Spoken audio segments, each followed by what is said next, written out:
네, 이번 세션은 오전에 한 세션하고 크게 두 가지 점의 차이가 있는데요. 하나는 이번에 발표하신 세 분은 저희 한마음쓰는 신도님도 아니시고 또 한마음과학원 회원도 아니십니다.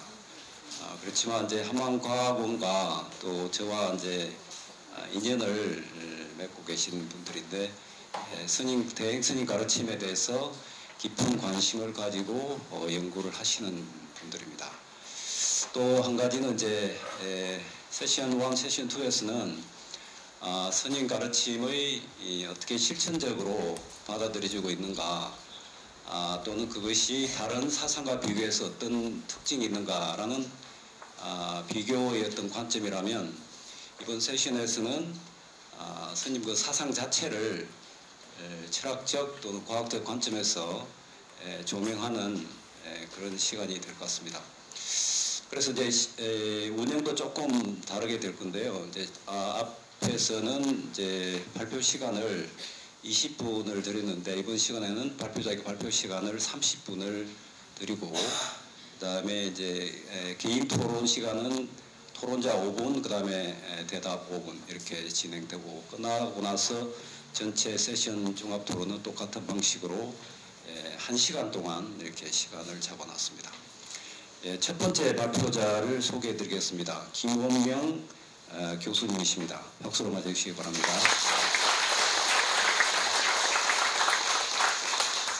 김원명 교수님은 현재 한국외국어대학교 철학과 교수님으로 계시고, 원래 원효 스님의 사상으로 박사학위를 받으시고 계속 한마음 또 원효 사상님 쪽으로 또 현대 철학 쪽하고도 이렇게 연구를 많이 하고 계십니다. 저하고 개인적으로는 굉장히 가까운 사이입니다. 매주 한 번씩 만납니다. 은정희 선생님하고 같이 원효 스님 열반정요 주석 작업을 하기 위해서 매주 한 차례씩 이렇게 만나서 하고 있습니다. 김원명 교수님 발표 듣도록 하겠습니다. 네, 안녕하세요. 방금 소개받은 김원명입니다. 우선 이런 뜻깊은 자리에 발표의 기회를 주신 우리 여기 원장님, 그다음에 김용환 실장님, 관계자분들께 감사 말씀드립니다. 저는 이제 원효 스님 사상으로 박사학위를 하고 이제 불교 연구도 하고 이제 그러는 와중에 있는데, 이제 안 나와요? 네. 제 목소리가 너무 작았군요. 네. 대행 스님 사상의 이제 핵심도 이제 한마음 사상인데, 원효 스님도 이제 일심 사상을 정점으로 해서 화쟁 사상, 각 불교 사상들에 대한 주석들을 많이 달았습니다. 그러다 보니까 이제 대행 스님 한마음 사상하고 저절로 연결을 해서 관심을 갖게 됐고, 또 인연이 돼서 김용환 실장님을 또 뵙게 되고 공부도 같이 하게 되고, 또 원효 스님 책도 같이 역주 작업도 하고 이러면서 더 이제 깊은 관련을 맺게 됐습니다. 작년에 이제 좀 발표 준비를 해달라는 부탁을 받고 요전을 이제 열심히 읽고 때때로 또 읽는데, 원효 스님 같은 경우는 이제 경전에 근거를 해가지고 말씀을 이제 하시는데, 이제 굉장히 학자적이시잖아요. 그런데 이제 요전을 보면 경전에 있는 내용들이 녹아나 있지만 스님의 말씀으로 또 현대 말씀으로 일상 언어로 하는 게 한편으로는 굉장히 이론화하고 그거를 이제 하기 어려운 측면이 있고, 또 한편으로는 일상 언어로 되어 있기 때문에, 그리고 일반인을 상대로 한 현대말이기 때문에 다 알아들을 것 같은 말씀인데, 그거를 곰곰이 생각을 하면 무슨 말인지 참 어려운 이제 말씀들이었습니다. 그런 와중에 이제 이걸 어떻게 논문을 구성해야 될까 고민을 많이 하다가 제가 이제 50이 얼마 안 남은 40대 후반인데요.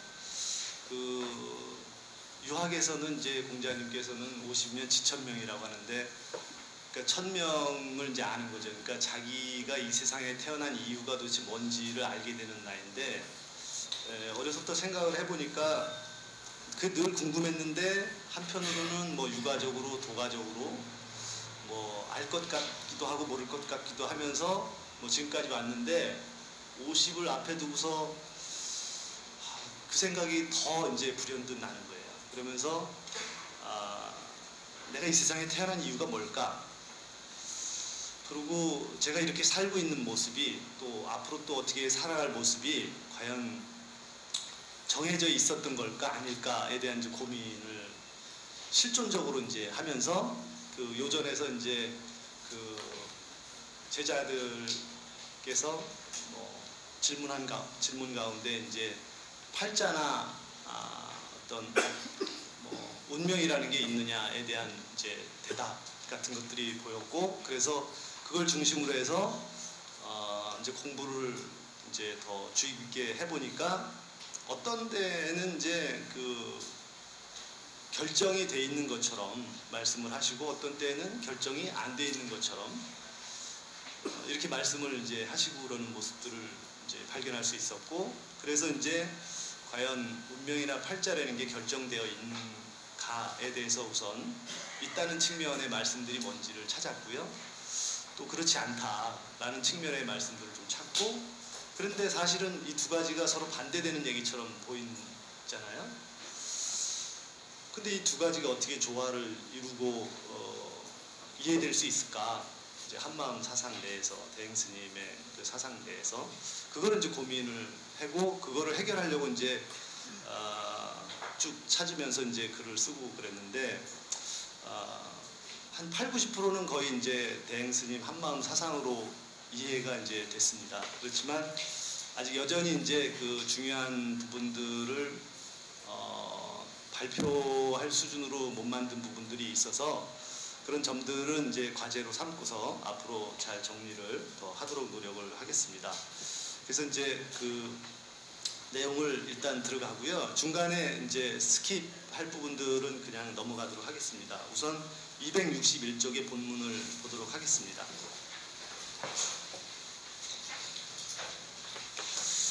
사람들은 인과 응고에 얽힌 업을 사량심으로 풀려고 한다. 그것은 마치 추운 겨울에 커다란 얼음덩어리를 녹여보겠다고 끓는 물 한 바가지를 들어붓는 것과 같아서 잠시 녹듯 하다가도 이내 부은 물까지 더덜어 얼음덩어리만 더 키우고 마는 것과 같다.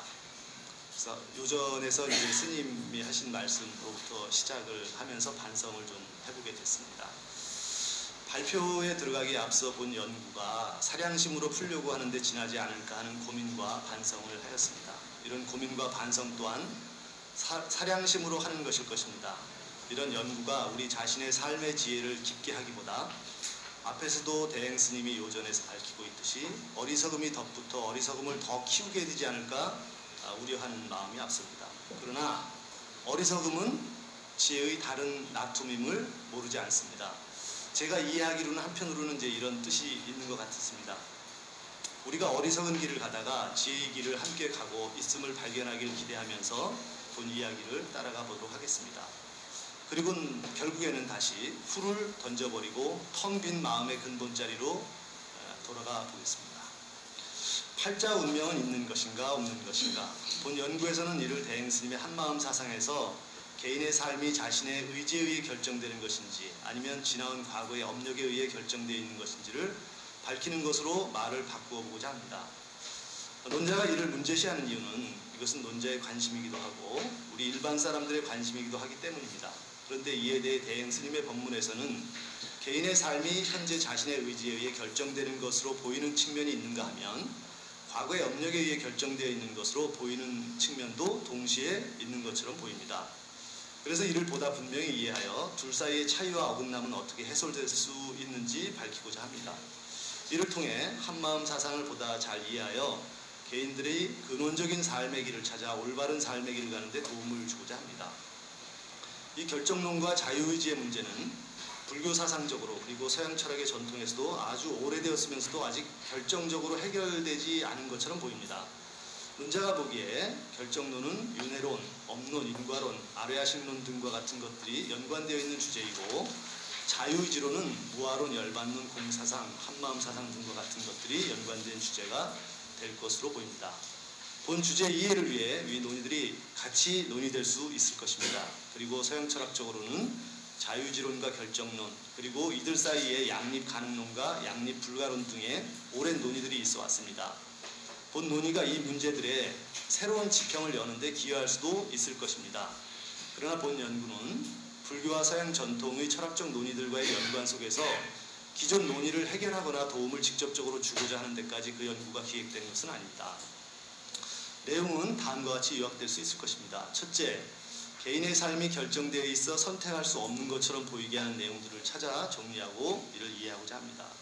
두 번째, 개인의 삶이 결정되어 있는 것이 아니기 때문에 자신의 선택에 의해 바뀔 수 있다는 것처럼 보이는 내용들을 찾아 정리하고 이를 이해하고자 합니다.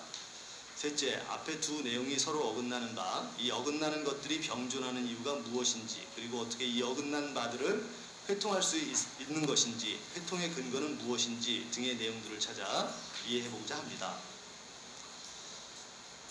더 나아가 이와 같은 것들이 무명 속에서 길을 찾아가는 논자와 그리고 논자와 같은 이들에게 무명을 밝히는 계기가 될 수 있기를 소망합니다.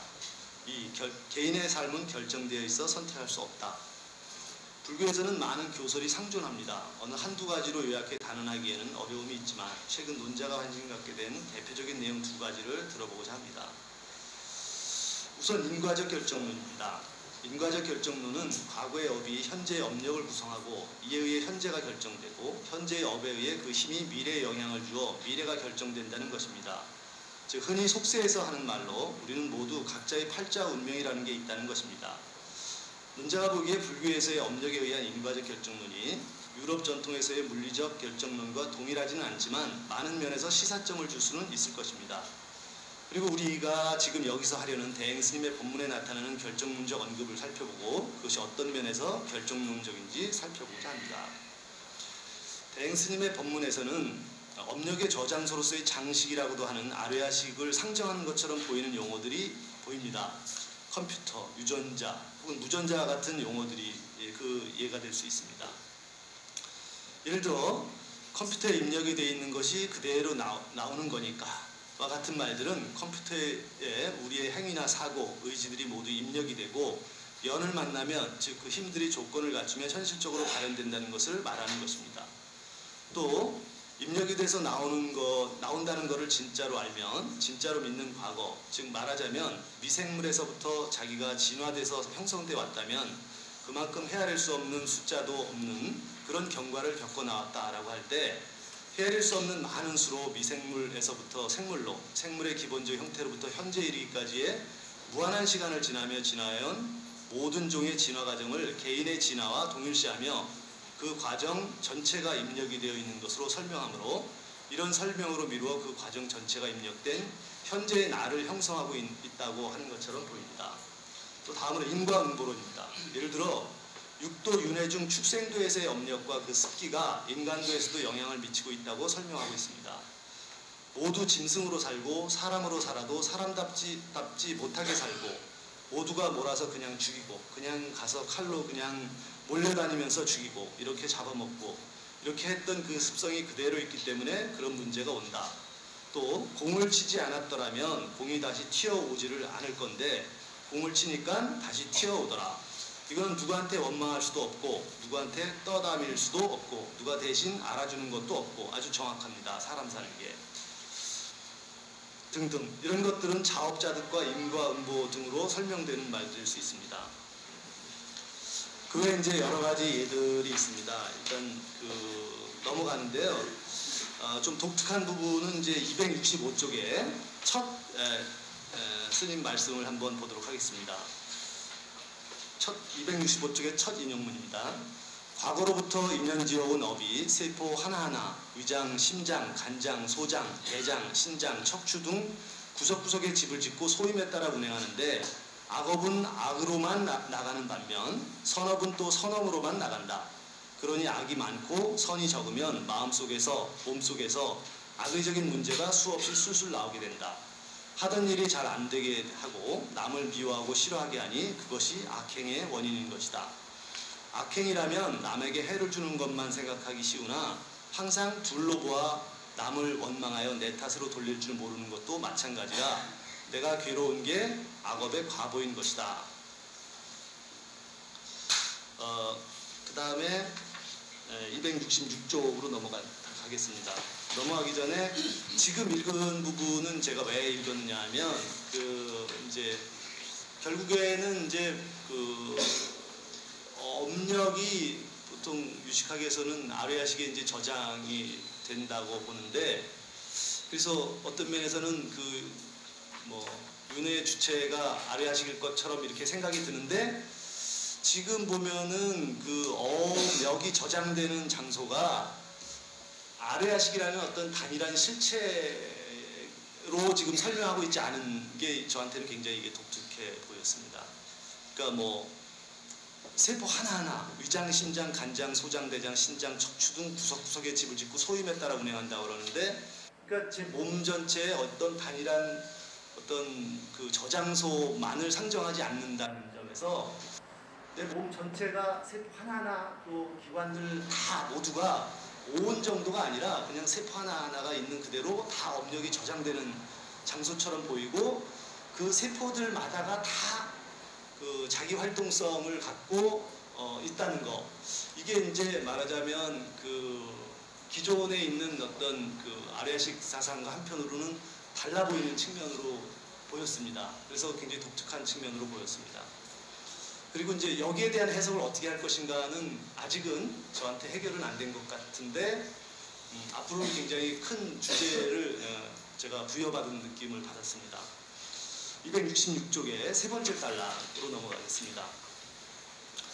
논자는 스님의 법문에 나타난 사상이 혹은 지혜가 개인의 삶이 그 이전에 현재의 개체 발생의 원인들, 즉 불교적으로는 업력이 장식에 저장되어 윤회하면서 연을 만나 재현되는 것이나, 혹은 생물학적으로 개통 발생 과정이 개체의 유전자에 의해 기록되어 결정적으로 재생되는 것으로만 볼 수 없다고 생각됩니다. 대행스님의 법문으로 볼 때 대행스님께서는 결정론적 관점을 가지고 있지만 동시에 결정론적으로만 설명되지 않는 법문을 하시고 있음을 알 수 있었습니다. 다시 말해 스님의 사상이 인과적 결정론만으로는 설명이 안 되는 부분이 있고, 오히려 자신의 현재적 의지로서 모든 것을 내려놓고 평전하게 살 수 있다고 또 말씀하십니다. 이 말은 인간의 삶은 이미 결정론적이지 않다는 걸 의미합니다. 그런데 그것이 다시 다른 생을 바꾸는 원인이 된다는 법문을 통해 여전히 인과에 의한 결정론을 포기하거나 폐기하는 것도 아니라고 할 수 있습니다. 다음으로 삶은 결정적이지 않다, 즉 팔자나 운명이란 없다는 입장의 설명을 다시 한번 살펴보도록 하겠습니다. 3. 개인의 삶은 결정되어 있지 않아 선택할 수 있다. 대행스님은 팔자 운명은 없다고 단언합니다. 부처님 법에는 팔자 운명이란 없다, 개인의 삶이 결정되어 있지 않다는 말입니다. 이 말에 대해 유럽적 의미에서 뒤쳐 생각해보면 자유의지로 자신의 운명을 결정한다는 말입니다. 자유의지란 자신의 행동과 그 행동의 의지를 결정할 때 스스로의 의지로 그것들을 조절 통제할 수 있는 힘, 능력이 있다는 것입니다. 그런데 인간이 보통 행동을 할 때 자유의지를 얼마만큼 가지고 있는지는 여전히 논란거리입니다. 즉 일상생활에서 혹은 비일상적 상황에서 인간이 자신의 행동 등을 결정함에 있어 자유의지를 전적으로 가지는지 부분적으로 가지는지 전혀 가지고 있지 못하는지는 또 다른 논란거리입니다. 자유의지에 관한 문제는 인과관계에서 인간 스스로의 의지로 결정하는 자유와 인간의 의지로는 어쩔 수 없이 결정되는 자연법칙의 비중의 정도와 관련을 맺습니다. 어떤 불교적 의미에서 자유의지로는 불가능합니다. 왜냐하면 불교는 근본적으로 무아론의 입장이기 때문입니다. 스스로의 의지로 결정하는 자유에 앞서 스스로가 없어 자유도 없으며 의지도 없습니다. 그러므로 자유의지란 있을 수 없습니다. 그러나 그와 다른 불교적 의미에서는 운명이나 팔자를 넘어서는, 아니면 무화시키는 것이 가능하고 자유의지론처럼 우리 자신이 스스로 의지적으로 우리의 삶을 결정할 수 있습니다. 대행스님은 그 팔자나 운명을 넘어서 스스로 자신의 삶을 결정하게 하는 것이 주인공이라 말하고 있습니다. 이 주인공을 자유의지와 유사한 것으로 일단 받아들인다면 자유의지로는 가능합니다. 그렇지만 주인공이 자유의지는 사실은 또 아닙니다. 그런 면에서 자유의지론적으로 보이지만 자유의지론이라고 말할 수 없는 요소들도 또 상당히 있습니다. 이런 분들은 스님들이나 여기 계신 분들이 보통은 아실 것으로 생각해서 또 넘어가도록 하겠습니다. 267쪽에 맨 아래 달라서부터 시작하겠습니다. 그렇다면 주인공은 무엇인가? 주인공은 좁은 의미의 나가 아닙니다. 주인공은 넓은 의미의 나입니다. 어떤 의미에서는 이것은 무아론 입장을 버리지 않는 것처럼 보이지만 엄격한 의미에서는 무아론을 버리는 것처럼도 보입니다. 또 넓은 의미의 나는 유럽적 의미의 자유의지와는 다른 이해가 요구됩니다. 논자는 이 주인공이 순수의식이라는 말로 번역될 수 있다고 생각합니다.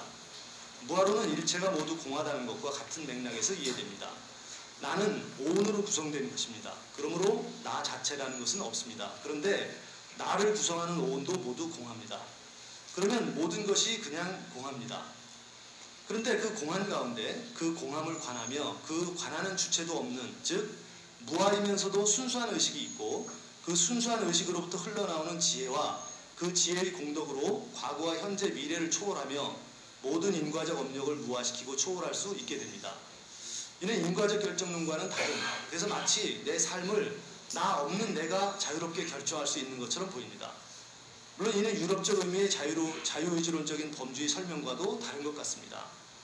주인공은 다른 말로 참나입니다. 그러나 거짓나 또한 주인공의 한 나툼입니다. 한 마음 안에는 들어가지 않는 것이 없습니다. 중생의 마음, 거짓의 나도 참나의 다른 나툼 방식일 뿐이므로 주인공처럼 사실 무한량의 에너지와 능력을 가지고 있다고도 볼 수 있습니다.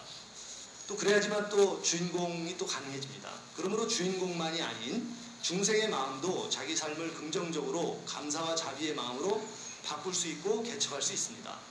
주인공은 개별적인 나가 아닙니다. 나눔이 없는 전체입니다. 주인공이라고 하니까 개별적인 나로 알면 안 됩니다. 주인공이라 하면 이미 전체를 의미합니다.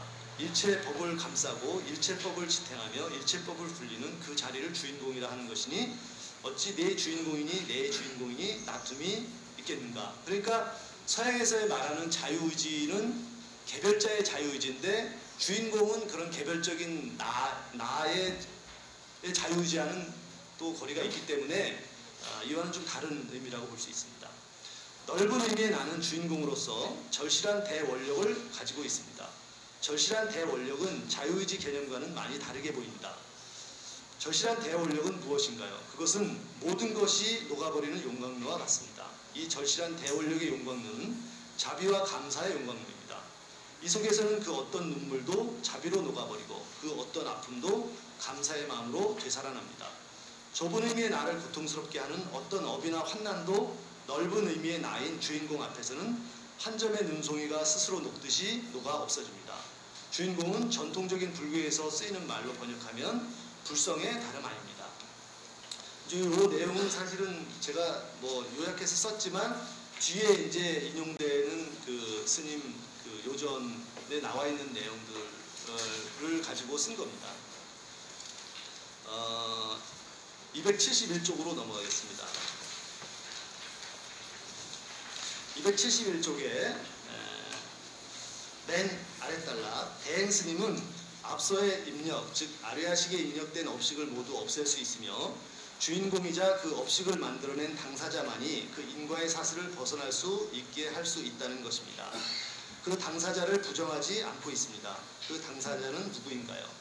실제 현실을 살고 있는 당사자이지만 그렇다고 과거로부터 인연에 따라서 갖게 된, 그래서 그렇게 살아온 그 원소 자체가 현실의 자기 문제를 해결할 수 있다고 함으로써 현실의 자기 문제와 과거의 인연의 연속선상에서 이어지는 자기를 연결하고 있습니다. 물론 고정된 실체를 인정하지 않기 때문에 당사자가 자유의지를 가진 개인은 아닙니다. 개인이 아니므로 개인의 삶도 없습니다. 개인의 삶도 없으므로 개인의 삶을 선택할 의지를 논한다거나 개인의 삶을 선택할 수 없다는 논의를 하는 것은 의미가 없습니다. 그러나 전체적인 포괄자로서의 하나가 개별자로 순간순간 놔두기 때문에 개인이 없기만 한 것은 아닙니다. 순간순간에 그때마다 잡을 길 없는 개인은 바로 그러하기 때문에 순간순간 화에서 무엇이든 되고 무엇이든 할 수 있습니다. 그것이 가능한 것이 바로 전체 포괄자로서의 한마음을 상정하고 있기 때문입니다. 주인공도 그것이 실체로서의 나가 아닌 이유는 바로 한마음이 전제된 것이기 때문입니다. 포괄자 혹은 전체로서의 한마음이 한마음의 전제 아래 그것과 둘이 아닌 개별자로 나투는 한마음을 주인공이라 하고, 그것이 한마음과 다르지 않다는 면에서 과거, 현재, 미래라는 3세도 무화됩니다. 모든 업식은 그 스스로 비본래적 현상입니다. 그런데 우리가 그에 얽매여 고통을 지으며 윤회를 거듭하고 있는 것입니다. 그러나 우리가 모든 것을 한 생각으로 본래 자리에 여여하게 그대로 되돌려 놓으면 순간순간 그때마다 밝은 본성이 드러나면서 찰나찰나 새 삶을 짓게 됩니다. 우리는 비로소 자연이 되는 것입니다. 자연이 된다는 것은 스스로 어디에도 얽매임 없이 그때마다 스스로 말미암아 살아간다는 것입니다. 사 맺는 말, 개인의 삶은 결정되어 있으면서 결정되어 있지 않다.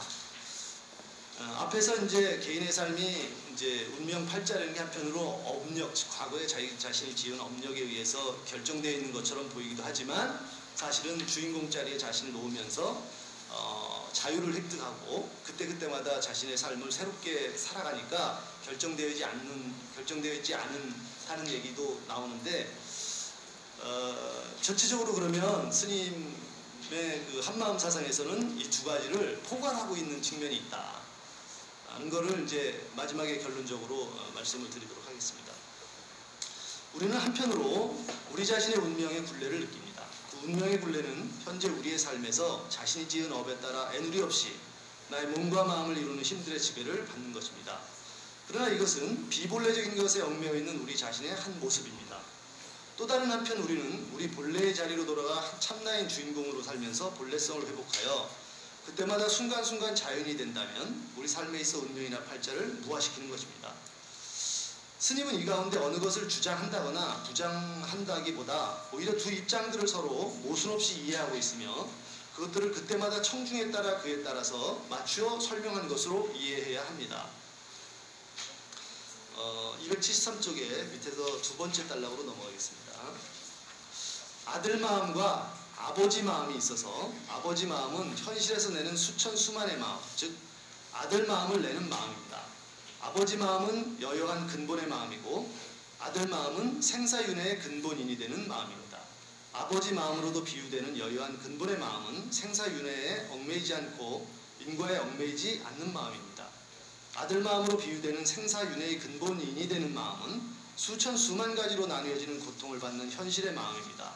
이 둘은 근본적으로 둘이 아닙니다. 그렇지만 현상적으로는 둘입니다.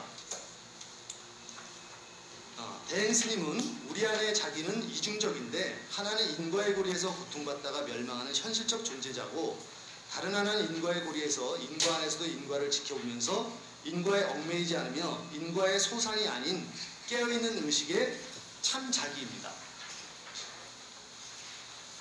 넘어가겠습니다.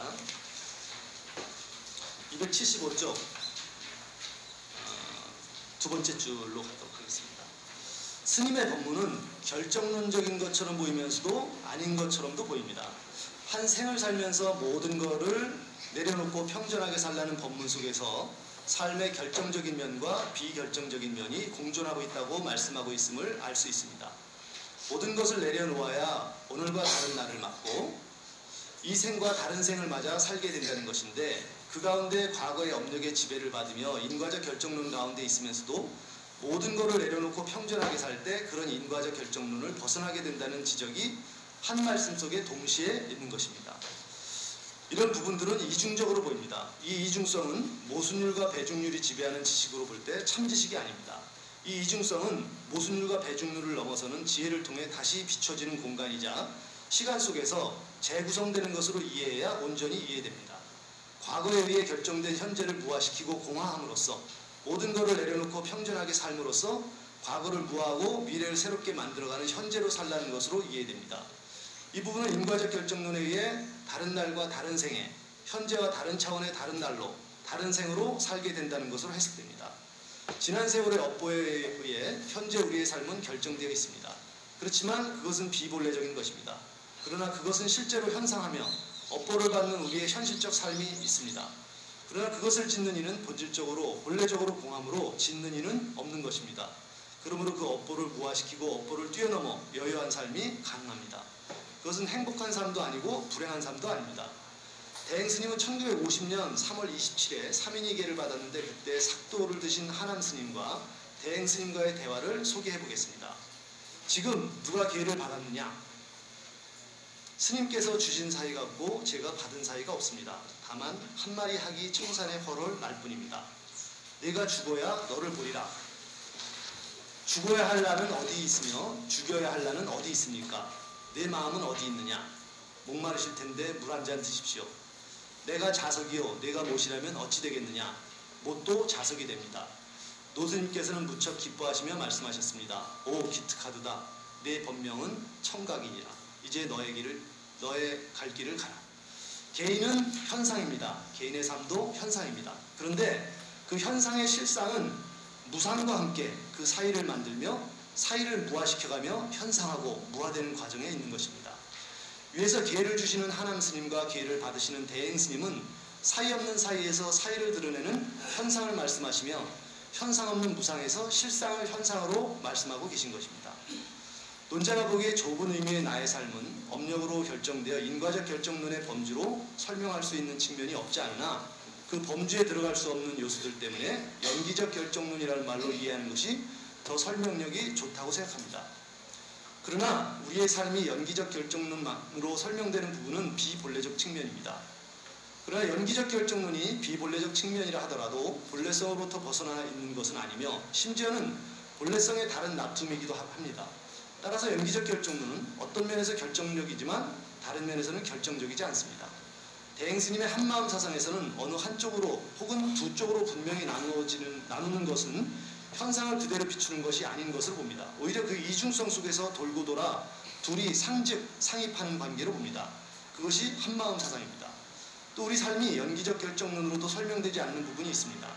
대행스님의 한마음 사상에서 정말 강조하는 것은 넓은 의미의 나, 즉 참나, 참자기, 주인공 등으로 설명되는 것들인데 이는 전통적으로 공으로도 이해되고 불성등으로도 이해되는 것으로 처음도 없고 끝도 없는 언설을 넘어선 곳에서 발견되는 것입니다. 이것은 업보나 인과에 얽매여지지 않는 것입니다. 본래성을 말하는 것입니다. 이는 유럽의 자유의지론과도 매우 다른 차원의 설명입니다. 마음의 근본 자리에서는 모든 인과적 결정론과 자유의지론도 무화되는 자리입니다. 사량으로는 설명되지 않는 자리로서 저절로 이루어지는 자리입니다. 한마음. 가을의 봄을 말하는 것은 역설적이지만 모든 철에 봄은 있는 것입니다. 마음의 근본으로 돌아가는 한. 그러므로 모든 반연에 얽매이지 말고 스스로의 마음으로 돌아가 절로 녹게 해야 한다. 제 아무리 큰 얼음덩어리라도 봄이 오게 되면 자연스럽게 다 녹을 것이니 마음의 근본으로 돌아가는 것은 추운 겨울을 보내고 봄을 맞는 것과 같다. 네, 여기까지입니다. 감사합니다.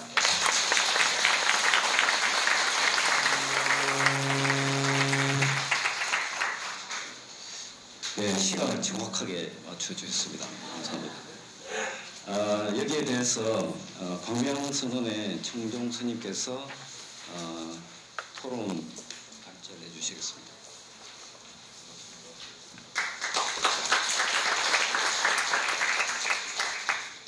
먼저 저는 여기 다른 전공자 계신 분들하고 달리 특별한 전공이 있어서 이 자리에 있는 건 아니고 광명선언에 이렇게 있으면서 어쨌든 스님 가르침 따라서 이렇게 공부하고 나름대로 공부하는 과정에서 있으면서 또 발표하시는 김원명 교수님 이렇게 논문 보면서 제 나름대로 이렇게 그냥 소견이라고 할까 나름대로 이렇게 생각되는 대로 이렇게 정리해서 좀 질문을 해드리겠습니다.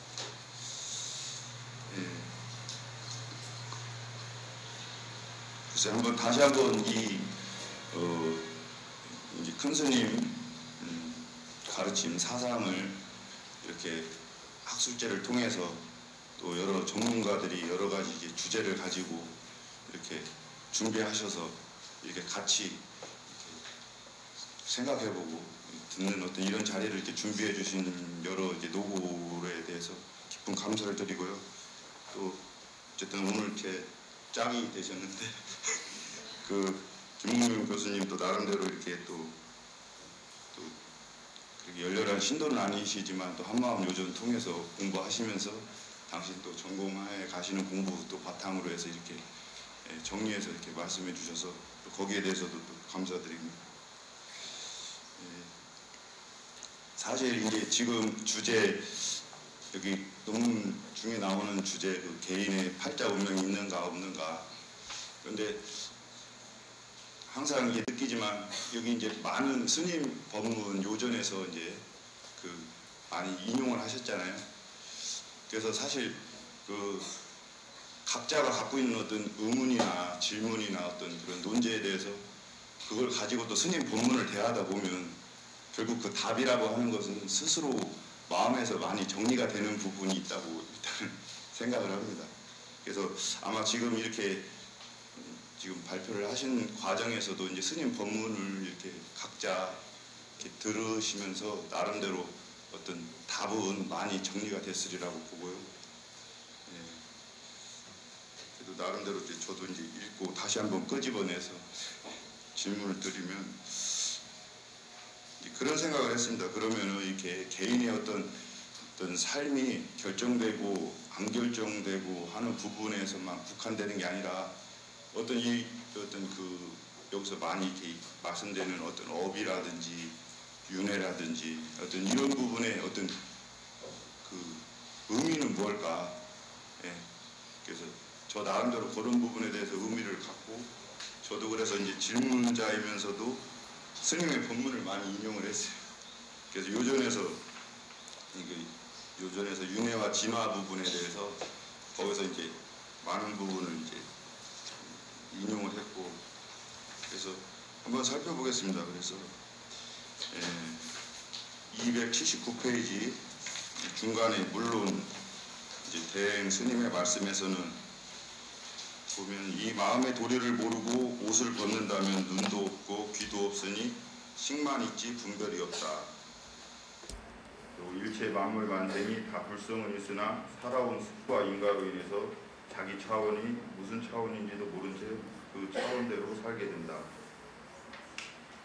그 뒤 부분은 이제 굵은 글씨만 보면 결국 자기를 가다듬어서 자제할 줄 모른다면 또 그런 어변에 따라 윤회의 길에 들어서 꼬리에 꼬리를 물고 풍덩풍덩하는 그런 꼴이 된다.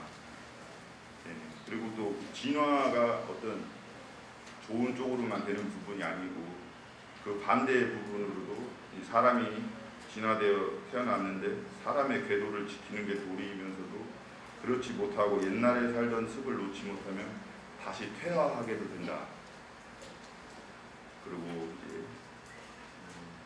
그 어떤 진화되고 퇴화하는 부분이 사람에 국한된 게 아니라 이제 어떤 모든 자연과 그 때라서 별들까지도 모든 중생계 부분까지도 모든 어떤 이런 진화되고 윤회되고 하는 어떤 그런 흐름에서 돌아가는 어떤 그런 부분을 이제 말씀이 있으셨고, 그런 진화가 되는 어떤 그 부분에서 어떤 씨앗이라고 할 수 있는 부분은 이제 스님께서는 거기 280페이지 이제 그 마지막 인용 부분 보면 진화란 결국 그런 마지막 욕구, 보리심, 깨닫고자 하는 어떤 그런 마음에 의해서 이렇게 우리가 수억 년 동안 이렇게 세월을 거쳐서 진화돼 왔다. 이런 말씀을 해주셨는데 그런 것 같습니다. 사실 뭐 이 자리에 이렇게 지금 이렇게 앉아 계시는 어떤 이런 분들도 결국 이 자리에 이렇게 앉아 있을 수 있었던 어떤 궁극적인 어떤 씨앗이 되는 마음은 어떤 보이심, 깨닫고자 하는 어떤 그런 마음에 의한 어떤 그런 모습이 아닌가 그런 부분도 생각을 해보고요.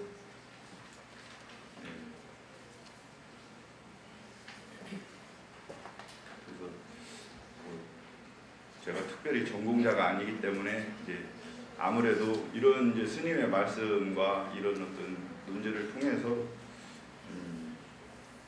어떤 자기 자신에 대해서 한번 돌아보고 어떤 이 마음 공부라고 하는 게 결국 많은 분들이 말씀을 하셨지만 상대적인 부분보다는 자기로부터의 출발, 그래서 이제 자기의 분수와 자기의 어떤 차원을 한번 다시 이해하는 어떤 계기를 갖고 그래서 이제 그 부분을 절실히 생각한다면 결국 자기를 위한 어떤 수행의 실천 그런 부분이 필요하고 가장 중요하지 않나 그런 부분을 이제 강조하게 되고요.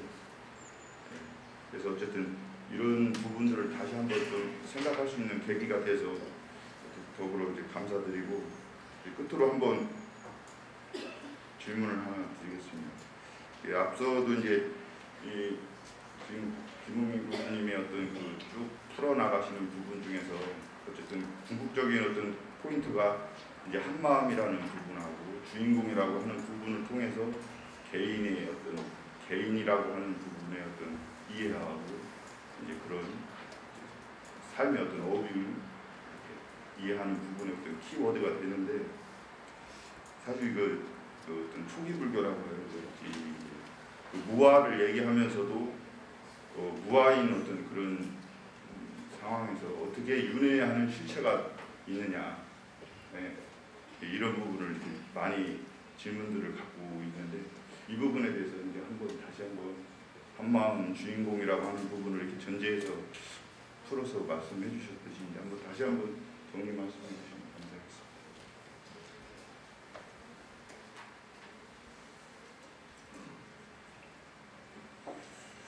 네, 그 스님 청중 스님께서 제 발표문을 읽고 토론문을 보내주셔가지고 미리 읽어봤는데 좀 뭐랄까 과분하게도 비판적인 내용을 안 실어주셔서 스님께서 저하고 한 마음이 되셨었나 보다 그런 느낌을 한편으로 받았고 그래서 감사하게 생각을 또 합니다.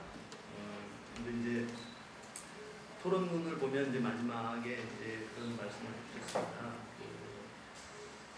결국에는 수행을 통한 깨달음만으로 이게 증명할 수 있는 것이고 수행 실천에 대한 중요성을 되게 강조하시면서 끝마치셨는데 이제 이 말씀에 대해서 제가 며칠 생각을 했습니다. 무슨 얘기냐면 지금 제가 쓴 논문에 좀 더불어서 아마 이런 측면을 저한테 충고의 말씀을 좀 해주신 게 아닌가 그러면서 이제 반성을 하면서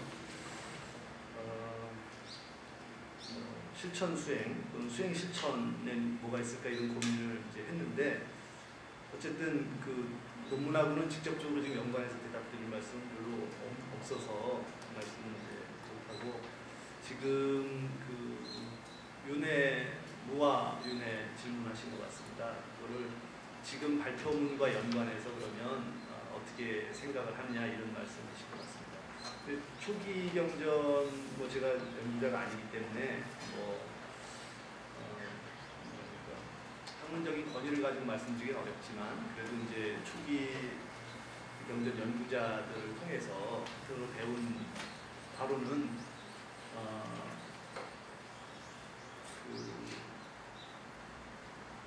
사실은 이게 무아라는 말부터 사실은 다시 현대적으로 해석을 해야 될 것 같은데 초기 경전에서 이제 무아론이 이제 확실히 하죠. 그리고 윤회론은 사실은 양립 불가능한 것처럼 이제 이해되는 것 같습니다. 초기 경전 연구자들한테는. 그런데 이제 대승불교에 오면 그게 양립 가능한 것처럼 이해되고 지금 1990년대 이후에 이제 한국에서는 무아윤회론이 더 우세하게 인정을 받는 것처럼 보이고 있는 것 같습니다. 70~80% 정도는. 최근 들어서 이제 그게 사실은 정당한 이해가 아니라 오히려 부처님 법문을 잘못 이해하고 있는 거 아니냐라는 이제 반론이 제기가 되고 있고 앞으로 이게 핫 이슈가 될 거라는 제 추측이 있습니다. 근데 이제 그 한마음 사상에서 보면 그럼 이걸 어떻게 이해해야 되느냐? 그러니까 결정적이다 결정적이지 않다도 이게 사실은 지금 윤회나 업 사상하고 연관이 되는 거기 때문에 질문한 걸로 저는 이해를 합니다. 한마음 사상에서는 지금 제가 본 바로는 사실은 그러니까 무아라는 말을 어떻게 다시 이해해야 하느냐의 문제가 생기는데 개별적인 자아로서의 안은 없는 거죠. 없고 지금 지금 여기 보면은 공생, 공식, 공영, 공채, 공식 이 말씀하고 연관해서 생각해 볼 수 있다고 생각이 듭니다. 다시 말해서 사실은 개별적인 나라고 할 만한 게 사실은 나만이 아니라 이 한마음 전체의 근원자리의 한 나툼으로서의 나이기 때문에 그런 개별적인 나로서는 그거는 사실은 비본래적인 거기 때문에 아가 아닌 걸로 이해를 해야 되고, 그런 의미에서 나는 본래적인 나라는 건 사실은 개별적인 나가 아니라 한마음이라는 이 전체, 통체성, 전체성의 한마음으로 이제 이해를 해야 되기 때문에 개별적인 나가 아니라는 의미에서 이제 무아인 것 같고, 그리고 전체적인 나가 개별적인 나하고 어떤 연관을 갖느냐의 그런 관련성 속에서 무아론을 이해를 해야 될 거로 생각이 듭니다. 그래서 저는 이제 그 말을 다른 말로 표현해서 뭐냐면 저는 무아지 대하라는 표현을 씁니다. 그러니까 나 없는 큰 나. 그러니까 나 없는 큰 나라는 말이 사실 주어적으로는 모순이죠. 그런데 사실 그렇게밖에 얘기할 수 없을 것 같은 생각이 드는 거고, 이게 이제 사실은 근본불교하고 대승불교 전체를 회통할 수 있는 그런 틀이 아닐까라는 생각이 들고, 이런 틀을 이제 한마음 사상으로는 설명하기가 좀 좋지 않나. 왜냐하면 한마음이라는 게 모든 개인들이 각각 가지고 있는 하나의 마음이기도 하면서 그 한이라는 기본적인 개별자로서의 한의 뜻이 있습니다. 그러면서 동시에 한이라는 말이 전체라는 의미를 또 가지고 있습니다. 그래서 전체라는 말을 동시에 가지고 있는 말이기 때문에 그 한마음이 또 전체의 마음인 거죠. 그래서 한마음 안에는 바로 무아성과 유아는 아니지만 대하성이 동시에 공존하는 마음이라는 거죠.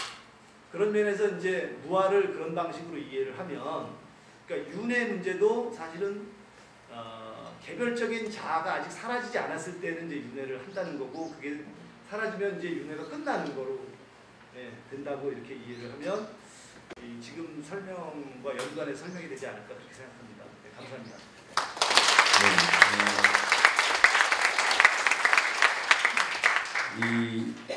이 주제는 또 그 다음 이어지는 두 번째 논문에서도 다뤄줄 수 있고, 또 전체 나중에 토론할 때 충분한 시간이 있으니까 다시 검토를 하면 좋을 것 같습니다. 발표해 주시고 토론을 만들어주신 두 분께 다시 한번 박수 부탁드립니다.